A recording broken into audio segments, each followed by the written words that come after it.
Hello and welcome to the Rexroth Store. In today's training video, you'll be shown how to request a quote for an item that is in your basket. To start, you'll add the item to your basket, go into the basket icon,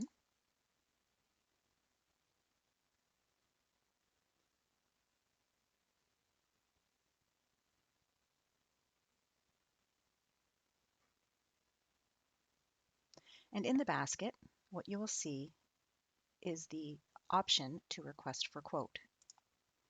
Simply click on the request for quote and populate any mandatory fields that are missing. Then simply add the description of what you are looking for.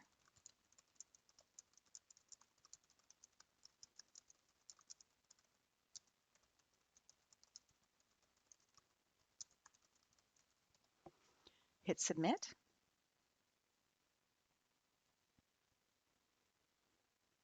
And you'll see that the request for quote has been fulfilled, and you will in turn receive an email confirmation to the email attached to your profile.